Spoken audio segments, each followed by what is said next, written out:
frequência eu tenho divulgado aqui também no perfil e comentado com mentorandas que eu tenho, comentado com algumas organizações, o quanto que a questão do burnout, algumas empresas ainda não se atentaram para o que significa o burnout ter entrado no CID-11, ele já estava no CID-10, né, agora no CID-11, ele ter entrado como uma doença ocupacional. As empresas, né, em relação a isso, aumenta os fatores de riscos, tanto trabalhistas quanto financeiros das empresas. Mas só que algumas empresas não se deram conta disso, para poder começar a investir na prevenção do burnout dentro das organizações. Porque nós sabemos, né, e as pesquisas trazem isso, que há um aspecto individual, mas o burnout, ele é resultado das condições de trabalho, da organização do trabalho.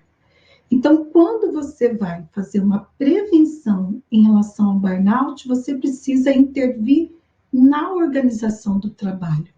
E antes da intervenção na organização, e quando eu falo intervenção, eu estou falando, inclusive, do diagnóstico, da etapa de diagnóstico organizacional, né, para poder entender como que é essa organização do trabalho, como que estão as 3 dimensões que nós sempre olhamos e analisamos quando nós vamos trabalhar com saúde mental nas organizações. E essa prevenção, né, que ela começa pelo diagnóstico da organização do trabalho, ela é uma prevenção que é importante que seja feita de maneira coletiva e não individualizada, né? E que todos os níveis hierárquicos dessa empresa estejam sensibilizados para a importância de trabalhar com a prevenção ao burnout. O que eu tenho observado? Que algumas colegas estão perdendo a oportunidade de aprender a trabalhar com saúde mental no trabalho, aprender a prestar serviço nas organizações, às vezes ficam restritas a uma determinada área de atuação, né? E perde a oportunidade de aumentar o seu faturamento trabalhando com empresas, em que você, ao invés de atender uma pessoa, você pode atender um número maior, impactar muito mais vidas, né? E também ter um rendimento financeiro muito maior. Por exemplo, se você pega, né, eu estou focando na questão do burnout, para dar um exemplo para vocês aqui. Se você pega o burnout, você faz um levantamento, né?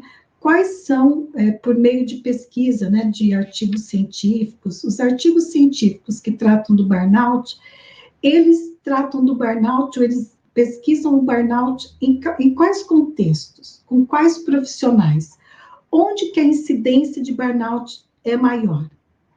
Por exemplo, a gente sabe, foi onde começou, né, a questão do estudo da síndrome do burnout, foi na área médica, foi na área de saúde.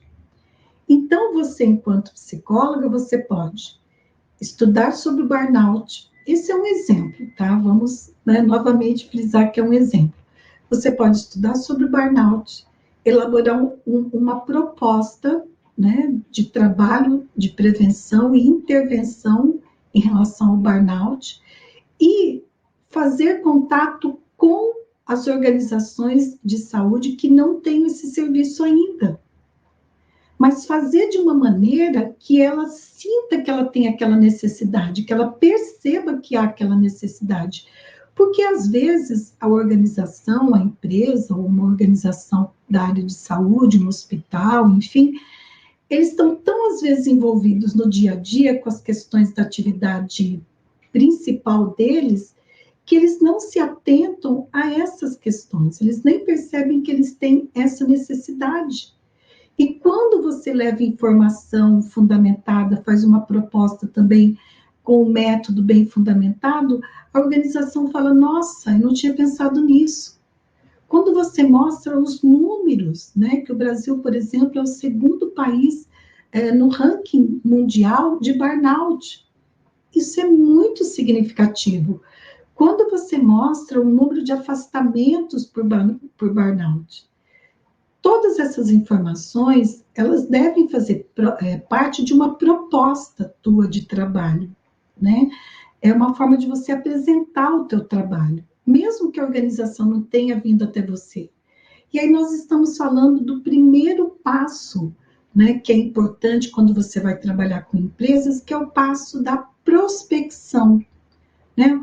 Onde você vai verificar, vai sondar, vai identificar, vai selecionar quais as empresas que você pode oferecer o teu trabalho. E vai, por meio de algumas estratégias, oferecer o teu trabalho para essa empresa. Mas antes de oferecer, você vai apresentar o seu trabalho, você vai se apresentar. E existem várias estratégias para você poder fazer isso, né? Que não soa de uma forma muito comercial, muito mercantilista, né? Que a gente, como psicóloga, a gente tem alguns pudores, assim, né? Alguns cuidados, né?